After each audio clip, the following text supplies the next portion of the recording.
working with a pattern or a project that requires a rotary cutting system, this is generally what they're talking about. And it is a rotary cutter, a protective mat, and a clear ruler. And there are a number of different types of rotary cutters and rulers and mats that you can purchase. And I find kind of going middle of the road on size with all three of these items just to get started is probably the best way to go. But certainly if you're working with a big, pattern piece, you want a bigger mat, and, a smaller quilt block or something like that, you'd want a smaller ruler. So just, depending on your project is kind of what you want to look for at the store. I happen to really love using a rotary cutter. I will use it whenever I can. I really like using it with patterns actually to cut out pieces because a rotary cutter just goes around these curves so nicely. And sometimes you'll have a little piece or a notch or something like that that's kind of hard to get in with your scissors, and a rotary cutter is really great for patterns. So just find some great pattern weights and you could cut out your pieces in no time. And rotary cutters come, like I said, in all different sort of shapes and sizes and varieties and brands, just like anything else. You might find one that's looks like this, and they're also really adaptable for right and left hand use. You just kind of switch the screw to the other side and move the blade ever so carefully over to the other side, and then you can use it as a lefty, no problem. And there are a number of, other accessories to organize your rotary cutters, like this handy little cradle. This is relatively, new on the market, but it's really handy for keeping everything kind of organized and keeping the blades off of your work surface so you don't accidentally nudge something and cut yourself. Which brings me to my next point, which is safety when using a rotary cutter. They're extremely sharp blades, and even just bumping into it, like I said, can really cause, some problems. And you don't want to mess up your fabric with, some accidental blood or something like that. So some products are available that really help prevent this, type of injury.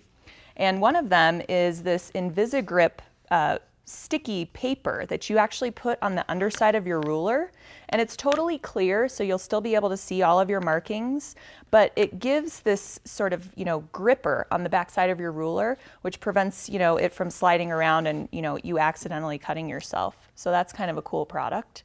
And another thing you can find is something with some suction cups on it, and you put it on your ruler like so. And this also comes, there's different brands and different varieties too. I just find that this big one is the way to go. So you just clamp it down onto your ruler, and this isn't going anywhere. Plus, it's keeping your hand way up here, away from your surface and away from that blade as you're cutting. So that's a really cool safety precaution to invest in if you're doing a lot of rotary cutting. And another tip, if you don't want to go the route of buying something with these suction cups on it, just make sure to always keep your hand on the ruler itself. And that way it's always out of the way of that blade. And you always want to cut away from you like this and never towards you. I think that's a mistake that a lot of people make, and that is how they cut themselves. This way is the safest, and you never want to go like this. You can easily slide off the ruler, do something like that. Dangerous. And another thing, especially if you're working with a beginner sewer, teaching somebody how to use a rotary cutter, or even this is really great with kids, whether they're using a rotary cutter or just scissors or even just sewing. And this is called a klutz glove. And as you can see, it has little, gripper dots on both sides, so it's right or left hand use. And so it really grips the ruler well, and it's also cut resistant. And it's not cut proof, but it will keep this blade from nicking you. And if you accidentally happen to catch it, it's not going to go through. So this is a really good thing to invest in also. And a couple of other things that I find, if you're going to get yourself a rotary cutting system, there are some specialty rulers that are really cool that make your life easier, especially if you're doing a lot of applique or quilt blocks. These are circle templates, And, you know, cutting out a circle with scissors, it's just kind of, you know, your circle is never really a circle at the end of the day. And, you know, you might have to keep trimming it down or something like that. And these are just so cool. You know, your blade just glides all the way, you know, down the curve. So these are kind of cool to have, and they come, you know, as you can see, in all these different sizes. And then another one, if you are working with some quilts or even a table runner or anything that requires mitered corners, binding, things like that, this is a really cool ruler to invest in. And they also might come like this. So just depending on whatever project you're working on, you know, go and see what kind of specialty tools that are going to make your life easier.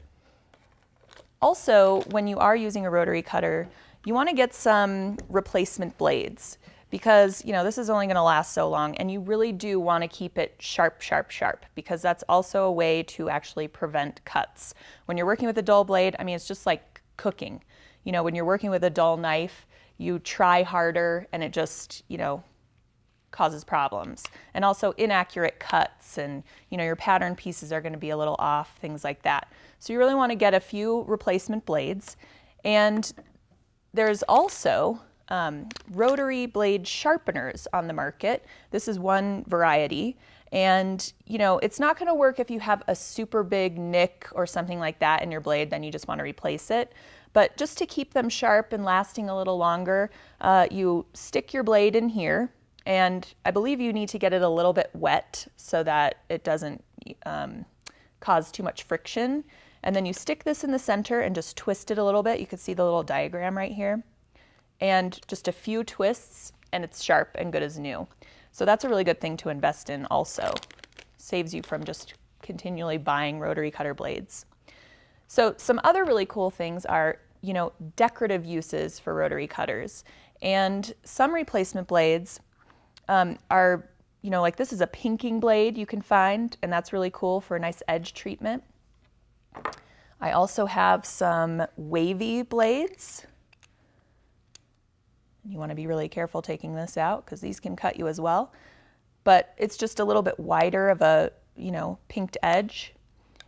So there are all kinds of things out there. You just kind of need to look and see what's available for your rotary cutter brand.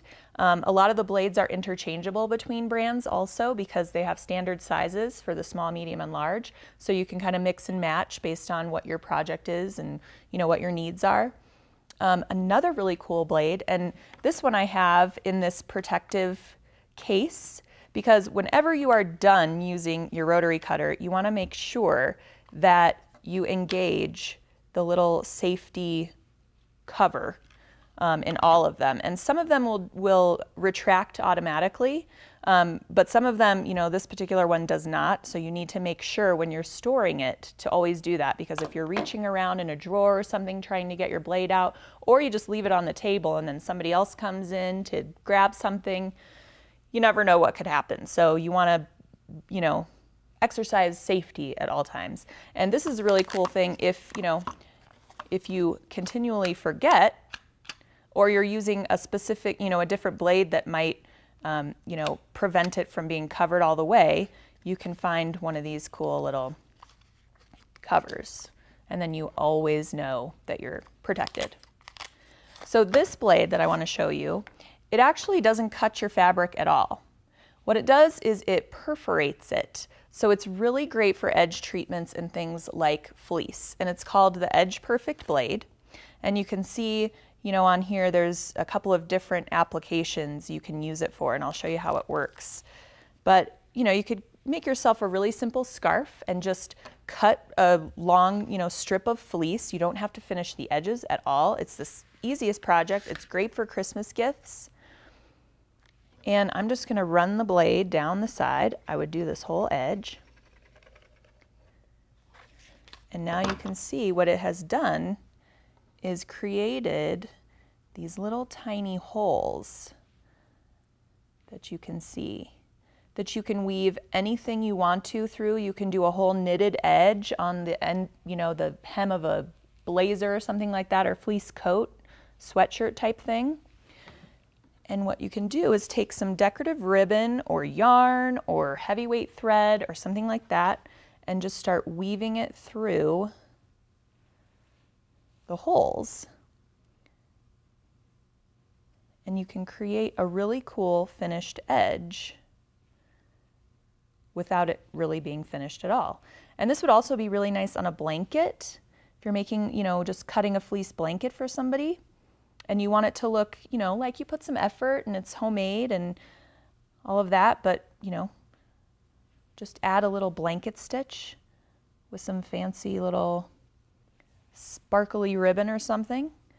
And you could do all sorts of things. You could spread these out, put a little knitted cuff or something like that. I mean, so cute. You can use eyelash trim, so it's kind of, dangling off of the edge. And you just keep going down the entire scarf, and then, it's done. And it's perfectly spaced out because, of using this blade. So that's another really cool accessory that you can invest in. And you can see that a rotary cutter is not only good for practical applications, but decorative ones as well.